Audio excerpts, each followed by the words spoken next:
You are listening to stories at Chubby Orange Audio. Wish you an enjoyable listening experience. I'm immune to Lady Meng's soup. My memories from 2 lifetimes remain intact. By the 3rd lifetime, Lady Meng starts feeling guilty and secretly opens the back door for me to reincarnate into a wealthy family as the daughter of a business tycoon. Who would have thought that right after birth, I'd be swapped out, and I was forced to drink 3 bowls of Lady Meng's soup in a row? Yet my memories remained completely intact. Throwing the bowl to the ground, I screamed, "I've reincarnated twice and your soup is still this weak. I need to see the judge and sue you." Lady Meng was stunned, then suddenly remembered I was exactly that kid who could drink any amount of soup and still never forget past lives. She pulled me to a corner and whispered, "Don't sue me, I'll let you go through the back door." Carrying memories from 2 lifetimes, reincarnate smoothly, live brilliantly again. The tycoon's wife is in labor, you'll be their daughter. Seeing her earnest expression, I reluctantly nodded. Wah. I let out my first cry, officially beginning my 3rd lifetime. I was still dreaming that this life I'd spend money without counting, have my pick of handsome men, living a golden life. Who knew that the next second I'd be swapped by the nanny, thrown right next to the trash can. Still couldn't open my eyes and was already starving for a whole day and night, completely helpless. I screamed internally, I've been played so hard. Lady Meng only said I'd be a rich family's golden daughter, but hid the fact that this identity comes with many troubles. Who knew I'd almost die young right after being born? Just when I was despairing, already preparing my speech to sue Lady Meng, someone called the police. I was taken to an orphanage. Finally I could breathe easy. Lady Meng down there probably breathed easy too. I peacefully grew up to 18, got into medical school. In my 2nd lifetime I was a female doctor. My pulse diagnosis and treatment skills had reached the realm of perfect mastery. This life, learning modern medicine in addition, the title of divine doctor definitely belongs to me. On orientation day, I had just stepped through the school gate when a clear young male voice rang out beside me. "Junior, let me help you." I looked up, and before I could say thank you, the words got stuck in my throat. He continued introducing himself. "I'm Daniel Yang, a sophomore. Just call me Daniel." I sighed softly in my heart, even the name is exactly the same, truly my 1,000-year persistent pursuer. In the 1st lifetime, Daniel was my cousin, infatuated with me since childhood. I rejected him exactly 1,001 times. When he heard I was chosen to enter the palace as a court lady, he grabbed a butcher's knife and stood outside the imperial palace shouting, demanding the emperor come out for a duel. Before he could meet the emperor, he met Lady Meng first. In the 2nd lifetime, when he confessed for the 101st time, I said bluntly, "I'm a female doctor, I only marry someone who practices medicine." So he changed direction midway, picked up acupuncture needles to self-study, stabbing himself for a while. He accidentally hit a vital point and went to meet Lady Meng again. Didn't expect to meet him again this lifetime. Seems he's gotten a bit smarter, knowing to properly enter medical school. Seeing I wasn't responding for a long time, Daniel waved his hand in front of my face. Hey there. I cleared my throat and replied, "I'm Claire Chen, same surname as that company boss." He smiled foolishly, exactly like the previous 2 lifetimes. I wasn't surprised anymore, just tossed my suitcase to him to carry. He seemed a bit unhappy but still took it, putting on airs, acting like he wasn't interested at all. In the previous 2 lifetimes, upon meeting me he'd fall in love, by the 2nd meeting he'd be infatuated, by the 3rd he'd propose marriage. Could this lifetime be any different? Let me test it. I'll count to 10 and see, he'll definitely start performing again. 1, 2, 3, before I could continue counting, a girl's coquettish voice cut in from behind. "Daniel." I turned around and almost pulled out a 40-meter sword. The person approaching was exactly Monica Chen, the girl who was swapped with me, the fake golden daughter. Monica seemed not to notice my existence, only having eyes for Daniel.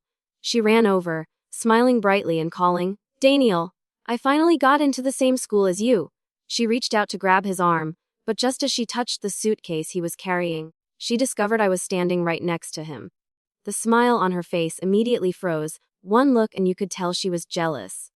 Monica forced her face down and asked, "Daniel, who is she?"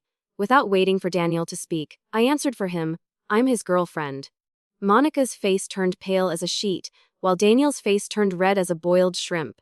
I could see Monica's eyes getting teary, her voice completely lost. Daniel, since when do you have a girlfriend? I answered without hesitation. Just now. This time even Daniel's ears turned bright red. I pouted, acting shy. 2 lifetimes of confessing to me 1001 times without blushing, now acting all innocent. Daniel. Monica still wasn't giving up, about to open her mouth to ask more, but I didn't give her the chance. Cutting her off immediately. Daniel is busy, he needs to help me find the dormitory. With that, I pulled him away.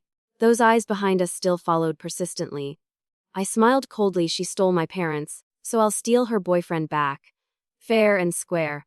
On the way, Daniel's face was still flushed red, hesitantly asking, Claire, aren't we progressing a bit too fast? I looked at him questioningly. He continued awkwardly. Do you know, I heard that dating should follow a sequence. First semester go to the library, second semester go to the cafeteria, third semester go to the lab.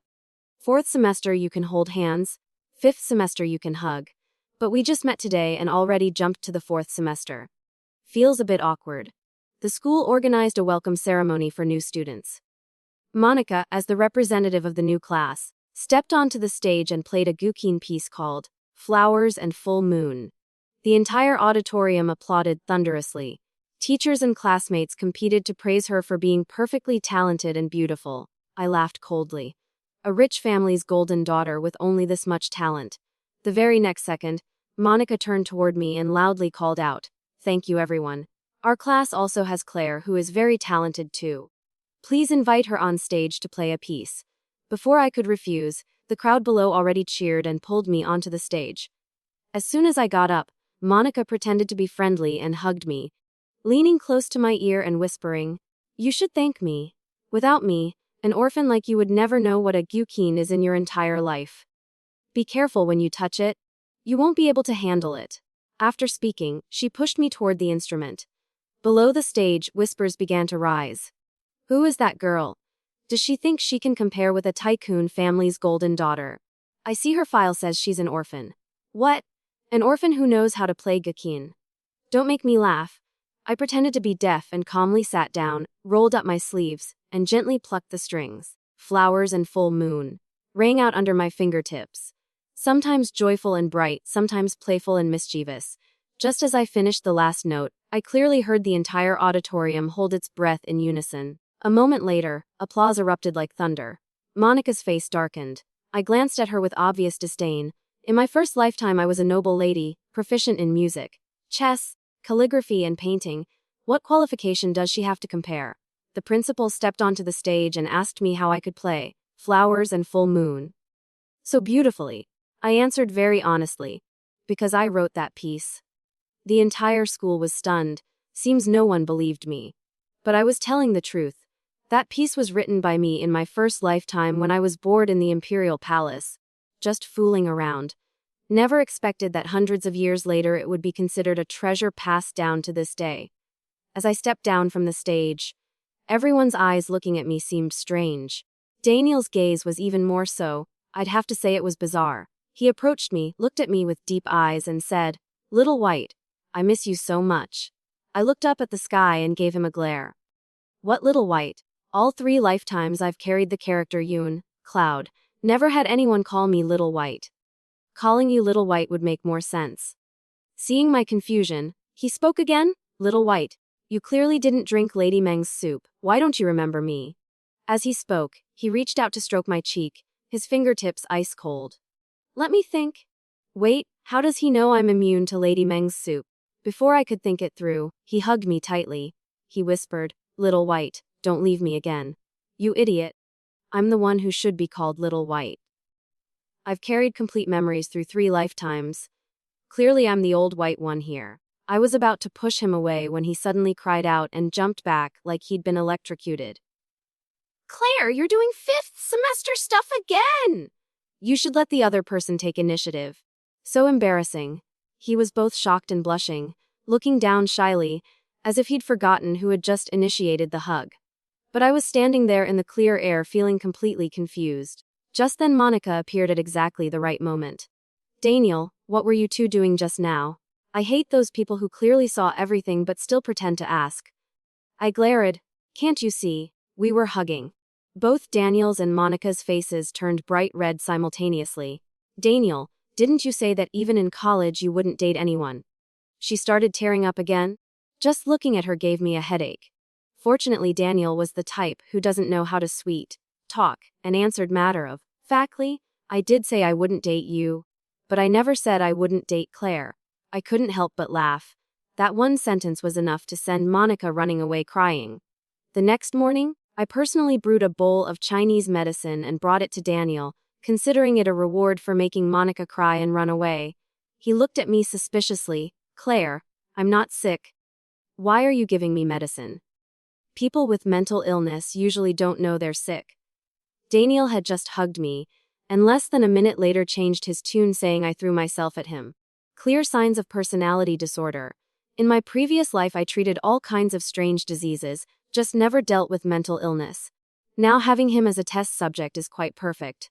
I cleared my throat seriously and said very earnestly, this isn't medicine, it's the 10 complete heart, clearing comfort decoction, specially for regulating the 5 organs and 6 bowels, opening meridians and unifying the primordial spirit.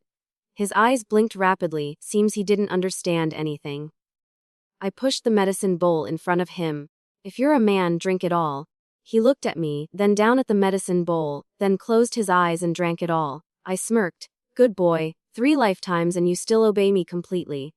He also smiled foolishly, scratching his head and asking, Claire, haven't we met before? I keep feeling like I've known you for a very long time. I nodded very honestly. Why have met? In past lives we've known each other for 3 lifetimes. He burst out laughing. Claire, you're so funny, but I like it. Oh, and romantic lines like that. Let me say them next time. I'm not very good at it, I'll try to learn. This is my first time liking a girl, my first time knowing love. I hope you'll teach me more. I stared wide-eyed first time. What about the previous 2 lifetimes? His face turned bright red. Really don't understand 3 lifetimes of risking his life to confess like he never gets tired, yet his face is still so thin-skinned. Claire, your words are as sweet as honey. But let me say those lines to you. I'll go to the library to find some books on confessing love, memorize them, then tell you. I held my forehead. Did he think I was actually speaking words of love? If I wasn't using him to annoy Monica, I would have rejected him 100 times already. Daniel started getting excited, chattering non-stop. Claire, I really feel like we've known each other for a long time, like from a past life. On orientation day I saw you just once and couldn't look away anymore. Tell me, isn't that fate? It must be fate, arranged by heaven. Claire, sorry, I need to use the restroom. Wait for me to come back and we'll continue talking. Definitely don't go anywhere. I'll be right back. I sighed 3 lifetimes, and he still can't fix that habit of becoming a talking machine whenever he confesses. In the first lifetime he memorized 100 love poems, planning to use poetry to move my heart. Every day he'd stand in front of me and recite 10 poems. After finishing 100, he'd start over from the beginning like an infinite loop. By the second lifetime, he ran to the Chinese medicine shop to memorize 100 medicinal herbs. Every confession came with an herb name, trying to appear both profound and sincere. You're in my heart, precious as ginseng. Whenever I cough, I think of you in fritillaria, immediately cured. You're like Angelica, pierced into my heart and can't be pulled out. While I was lost in memories, Daniel had already gone to the restroom 3 times. The 4th time, he couldn't stand it anymore. Claire, what you gave me to drink, was it a laxative? I nodded then shook my head. Not a laxative, it's an upgraded version. For personality disorders, you have to start with detoxifying the body. The corners of his mouth twitched. Before he could ask anything more, he had to turn and run off again.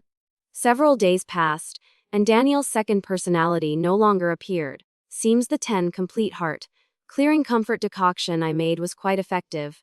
I took out acupuncture needles, preparing to needle his pressure points to help seal that other personality away. But he trembled and dodged immediately. Claire, can you keep that thing away? I'm scared. I rolled my eyes.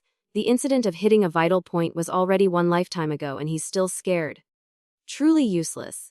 Whatever, when that other personality surfaces again, I'll deal with it then. We went to eat together in the cafeteria. The kitchen lady was about to serve him some pork. He immediately frowned and refused. No need.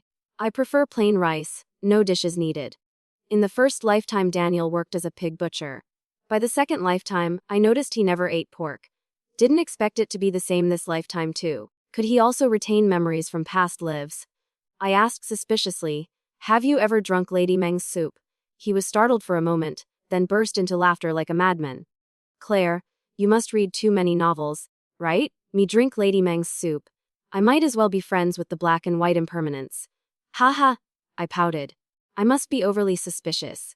Besides me, who else in this world is immune to Lady Meng's soup?" After eating, Daniel walked me back to the dormitory. Just as he turned to leave, a woman blocked my way. "You're Claire." "Humph, your face is exactly the fox spirit type." I stood frozen in place. I recognized her. She was my birth mother, Mrs. Wang, wife of the tycoon. She looked down at me arrogantly and threw me a check. "Take this million and get away from Daniel. An orphan with no father or mother like you, what makes you worthy of Daniel?" Oh, so she came here to defend Monica. I took the check and examined it carefully. After a while, I took out my phone and called Daniel. "Hello, someone offered me $1 million to break up with you." Mrs. Wang's face immediately turned pale. I smiled. "Even though she's my birth mother, we never lived together. I have no feelings for her whatsoever." Daniel quickly ran over. He snatched the check from my hand and stared straight at Mrs. Wang, questioning her. "Mrs. Chen, what is the meaning of this?" She frantically explained. I was just joking. Using $1 million check as a joke, truly rich indeed. But I guess Daniel is even richer. I turned to look at him and asked, "So would you like to offer $2 million to keep me?" Without thinking, he answered immediately, "I will." He immediately bent down and wrote out a $2 million check for me. Indeed, I guessed correctly. Although Daniel's clothes had no logos, the fabric quality was extraordinary, clearly custom made. Monica pursued him desperately. Mrs. Wang respected him so obviously that even a wealthy family like the Chens wanted to cling to him. He's definitely not ordinary. There's always a group of ultra-wealthy people who live extremely low key, so much so that even Forbes magazine doesn't dare list their assets. I held up the $2 million check and waved it in front of Mrs. Wang. "Mrs. Chen, would you like to raise it to $4 million for me to leave him? Whoever pays more, I'll follow that person." Mrs. Wang's face twitched continuously. Before she could answer, Daniel cut in. "Claire, don't leave me. No matter how much she offers, I'll pay double. Just don't abandon me." Mrs. Wang's face turned from anger to pale green. "Daniel, look, that girl clearly only wants your money. She sees you as nothing but an ATM." Before she could finish, Daniel interrupted. "What business is it of yours? I like giving Claire money to spend, and I'm not using your money either. Mind your own business and go teach your daughter properly. Tell her to stop clinging to me. She's interfering with my dating Claire." I knew it. Daniel would never disappoint me. In the first lifetime when I was young and weak, Daniel brought pork to my house every day, saying he wanted to nourish my health. Everyone said my family was already rich and didn't need it, advising him that since his family was poor, he should save money instead of being wasteful. Young Daniel already defended me fiercely. "What business is it of yours, people? This is my family's pork." In the second lifetime, I took over the family clinic and opened free medical services for the poor. Daniel was a poor scholar then, living by writing calligraphy. Yet whenever he had money, he'd bring it to the clinic as donations, saying he wanted to do good deeds with me. People laughed at him for not knowing his place. He'd just glare once and answer calmly, "What business is it of yours? I'm not spending your money. Even this lifetime is the same. If I say 1, Daniel won't say 2. If I say a straight line is curved, he'd nod in agreement." I looked at Daniel with satisfaction and took the initiative to link arms with him. We walked away proudly under Mrs. Wang's furious, choking gaze. After class, I was lying down browsing my phone when my assistant Dr. Thompson called. "Doctor, there's a patient with paralyzed legs desperately requesting your treatment." I refused immediately. "Not available. I'm a special acupuncture expert at Hospital Z. I only take exactly 2 cases per month. One more person and I'm still not available." "Doctor, this person has special status, specifically requested you by name, and put great pressure on the hospital. How special could they be to break my principles? Everyone knows that Hospital Z has a master called Divine Dr. Chen, who only takes 2 patients per month. Everyone has to queue properly. Who dares pressure the hospital for a special case?" I was displeased and asked directly, "Who is it?" "It's Mr. Chen, that tycoon boss." I paused, hesitated for a few seconds, then nodded in agreement. Right after, Thompson sent me his medical records. Half a month ago, he was in a car accident. He kept his life, but his legs still have no feeling. I put on my lab coat, wore a mask, and followed Dr. Thompson into the VIP room.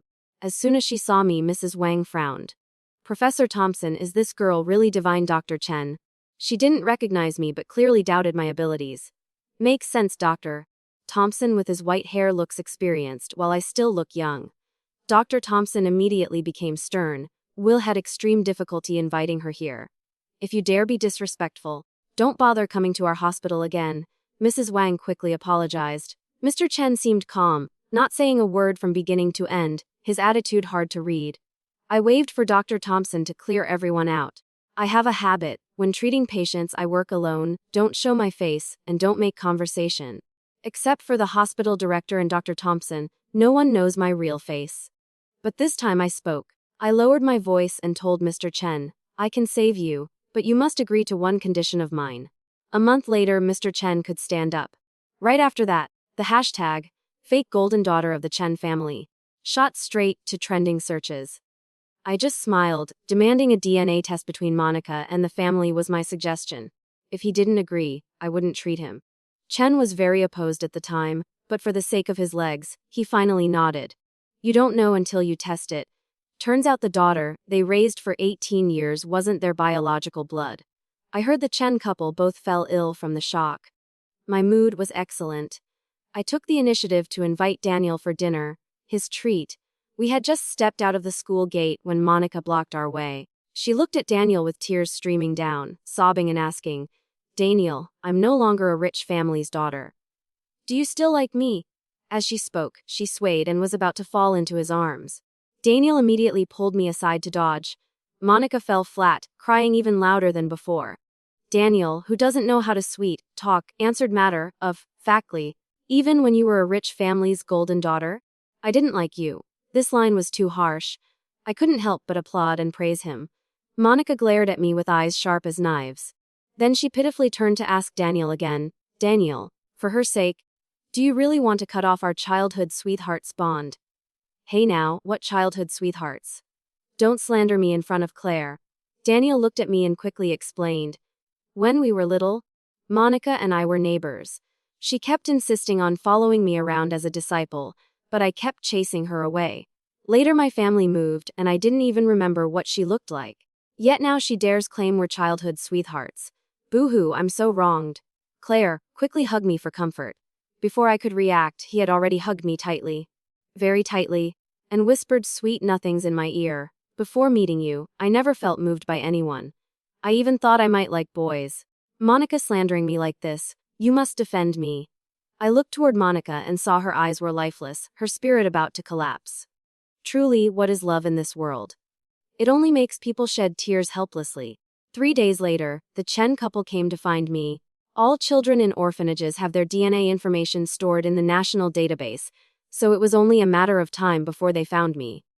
Mrs. Wang grabbed my hand, crying and calling, My daughter, you're truly our daughter, you've suffered so much. I pulled my hand back and answered coldly, You've got the wrong person. I'm an orphan with no father or mother. She was shocked, choked up and couldn't speak. Mr. Chen quickly spoke up, Claire, you really are our daughter. We've done DNA tests. It was that evil servant who switched the babies at birth. If not for a divine doctor reminding me to get tested, we'd still be in the dark. The corner of my mouth twitched slightly. Fine, I won't tell him that divine doctor was me. Just mentioning the servant, Mrs. Wang's emotions exploded, slapping Mr. Chen. If you hadn't been sleeping around with that woman, how would we be in this situation? It's old news, our daughter is here. Are you still afraid to mention it? I've roughly understood the situation. Years ago, Mr. Chen had an affair with the servant, causing both her and Mrs. Wang to get pregnant simultaneously. Mrs. Wang forced the servant to have an abortion at an illegal clinic, resulting in the woman being infertile for life. In hatred, she swapped me with her niece right after birth. Now knowing the truth, the Chen couple had filed lawsuits against the servant's entire family. The louder they argued, the more my head felt like exploding. I turned to leave. You two continue. I'm leaving first. But they quickly blocked my path. Daughter, you're our child. Don't go, we came to take you home today. I rolled my eyes, calling me daughter. Did you ask my opinion? I deliberately let them know the truth, but never intended to acknowledge them. Mr. Chen's face darkened, his voice stern. What kind of attitude is this? Is this how you treat your birth parents? Whether you want to or not, you're definitely coming home with us today. Just as he finished speaking and reached out to grab me, another hand swatted his away. It's Daniel. With me here, no one can force her. He stood in front of me like a wall. Mrs. Wang quickly smiled ingratiatingly. Daniel, you misunderstood. Claire is our daughter, how could we force her? Today we just want to. Before she could finish, Daniel cut her off, his voice ice, coldy, get lost. This time they really did get lost. Right after, I was pulled into Daniel's arms in a tight embrace. So tight I almost couldn't breathe. Just when I was about to faint from lack of oxygen, he murmured in my ear, "Little White, I missed you so much." Here we go again. Daniel's second personality resurfaced. I was about to pull out my silver needles when he suddenly switched to chatter mode. If those two people had been half a step slower, I would have punched each of them. Claire, how about you marry me? As my wife. No one would dare bully you anymore. Although we're progressing a bit fast, we've already done 5th semester stuff anyway. Might as well speed up the process. This stop talking style is definitely the authentic Daniel. Am I having hallucinations? I started feeling uneasy for unknown reasons, my heart restless and disturbed. Suddenly I remembered something and asked Daniel, "You're about to turn 20, right?" Daniel was stunned, then immediately excited. "Claire, how did you know? 3 days from now is my 20th birthday. You even know my birthday. Proves you really like me a lot. Are you planning to give me a birthday gift?" "Oh wow, no need, having you is the best gift already. But if you insist on giving something, give me this." He started rambling again. But I couldn't hear a single word, because in both previous lifetimes, he never lived past 20. Both times he passed away right before his birthday to meet Lady Meng. What about this lifetime? I looked at him worriedly. "Can you promise me something?" He didn't hesitate at all. "Of course, even 10 things would be fine. I'll promise you anything." I smiled sadly. "Promise me you'll live a very long life." "Live to 100. He looked puzzled for a moment, then smiled brightly. "'Kay, I'll live to 100 and stay by your side forever." I have to admit, this lifetime I've fallen for him. I gave him detailed instructions for the next 3 days. Don't leave the campus, only go to classes and meals. Otherwise stay in the dormitory, don't talk to strangers. In my heart, a voice kept repeating, just get past his 20th birthday and he'll be safe. I imagined all kinds of possible accidents. Getting hit by cars outside, being kidnapped, getting struck by falling billboards. Outside was too dangerous, so I insisted he stay on campus. The first day passed peacefully. The second day was still uneventful. On the third day I decided to stay by his side all day. We agreed that after his evening class, we'd have dinner then sit in the sports field all night. He had one more lab session. I sat waiting downstairs at the lab building. Too sleepy, I closed my eyes to rest briefly. Until a thunderous explosion shook the sky. I jolted awake to see black smoke billowing from the upper floor of the building. People ran out in panic, shouting. The lab exploded. My heart clenched as I immediately rushed toward the building. But security had already arrived to block my way. "Student, it's dangerous inside, you can't enter." I went crazy, trying to push him away. "Daniel is still inside. He's still in the lab." But I absolutely couldn't get in. I saw other students running out and immediately grabbed one. "Where's Daniel?" "Where is he?" "Daniel? He was in the innermost lab. Everyone else managed to escape. Only Daniel didn't make it out in time." Everything went dark before my eyes as I collapsed unconscious. Daniel was gone, still couldn't get past age 20. My heart felt shattered. I ran into the street, hoping some car would take me along. I wanted to go ask Lady Meng why Daniel had such short lives in all 3 lifetimes. If Lady Meng didn't know, I'd sue her to the King of Hell. Saying her soup was of poor quality and problematic, she must take responsibility. But all the cars on the road just dodged me. No one willing to hit me. Some drivers even politely rolled down their windows and used various regional dialects to hurl classic curses at me. I was speechless and dejectedly turned back. Just as I turned around, I saw Monica. My eyes lit up immediately as I blocked her path. She looked at me blankly, as if not recognizing anyone anymore. I quickly provoked her. "Monica, I'm Claire. How can you not recognize me? I stole your parents, stole the boy you liked. You should hate me, detest me to your very bones." she screamed, immediately bent down to pick up a rock from the planter, and swung it toward my head. I closed my eyes. Come on, take me away, I can't bring myself to do it. But the expected pain never came. I opened my eyes to see Monica being restrained by several people in white coats. Finally caught her, we need to keep her under strict supervision, can't let her escape again. I stood frozen, staring as Monica was put into a vehicle marked psychiatric hospital. I was numb with emotion, sighing deeply.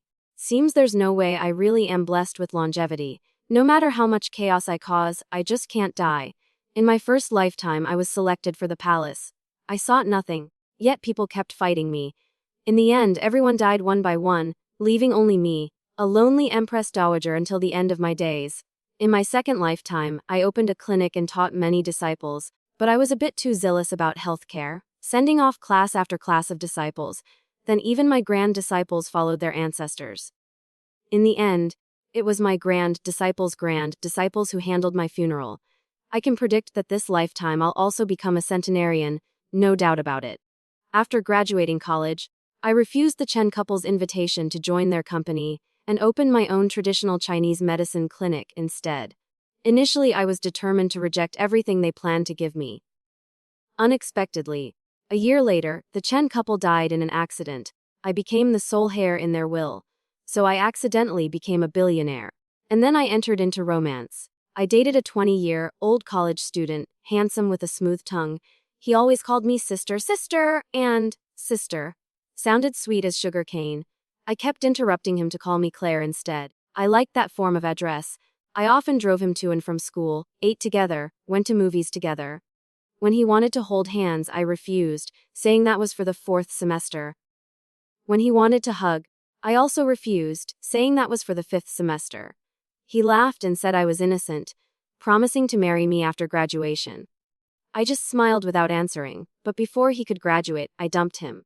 He cried and asked me why. I still smiled without speaking, waving my sleeves and leaving without taking a single cloud. Later I dated another college student, 20 years old, handsome, talkative. Then I dumped him too. The media began competing to report on my love life. Billionaire obsessed with young men. Claire especially likes dating younger men. No one can stay 20 forever, but Claire's boyfriends can. I just smiled at these ridiculous rumors without bothering to respond. They only got it half right. Besides all being 20 years old, my boyfriends had another thing in common. They talked too much to bear. Decades later, I finally reached the end of my lifespan and passed away. I rushed straight to find Lady Meng, slammed my hand on the table and shouted, "Lady Meng, I'm suing you." Lady Meng jumped with fright. After a moment she recognized me, frowned, and also slammed the table with a bang. "Little White, I've tolerated you long enough. This time it's my turn to be wronged." "Who is Little White?" "That's me." Lady Meng slammed the table again. "If not for old Black using his lifespan to trade, I would have been wronged by you for 2 lifetimes. I was completely confused. What was she talking about? I couldn't understand a single word. Just as I was still bewildered, a familiar voice rang out, "Little White, I've been waiting for you by the other shore flowers for so long. Why haven't you come?" I blurted out. I took a shortcut. Looking up, it was indeed Daniel, wearing black robes, still in his youthful appearance. My eyes involuntarily stung as I threw myself into his arms, whispering, "I knew you'd definitely wait for me. Don't worry, I have evidence against Lady Meng. I'll force her to let us go through the back door to reincarnate somewhere good, so we can be together in the next life too." After speaking, I secretly glanced at Lady Meng and saw her face twitching continuously, sometimes white, sometimes green, sometimes bright red. "Oh my, so scary." I quickly hid back in Daniel's arms. He coughed lightly twice and patted my head. "Little White, you haven't walked past the other shore flowers yet, so your old memories haven't returned. Come on, I'll take you for a walk."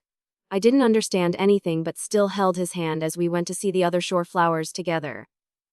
The blood-red other shore flowers bloomed in full enchanting splendor. So brilliant they were blinding. But I felt nothing toward them, like I'd seen them too many times and was sick of them. The heavy floral scent hit me in waves, making me dizzy. Countless fragmented memories came flooding into my mind.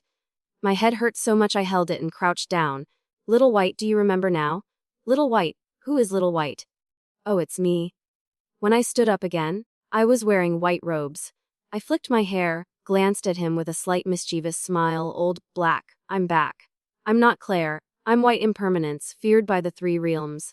And you're not Daniel, you're Black Impermanence, who has yearned for me for 10,000 years. Little White, you're finally back. I missed you so much. Old Black rushed over, crying dramatically in my arms. I pushed him away in annoyance. Old Black, we work in the underworld. When we reincarnate to experience human life, everyone gets 100 years of lifespan. You lived so short, how embarrassing. Old Black wiped his tears, his face full of grievance. Wasn't it because you secretly went to queue for reincarnation? The corner of my mouth twitched. What do you mean secretly? Do I need your permission to reincarnate? He continued complaining. By the time I discovered you were about to complete 3 lifetimes, it was too late. I had to cut in line. Cutting in line deducts 50 years of lifespan. To be able to reincarnate with you, how easy do you think it was for me? Boo-hoo. I rolled my eyes. So you still had 50 years left.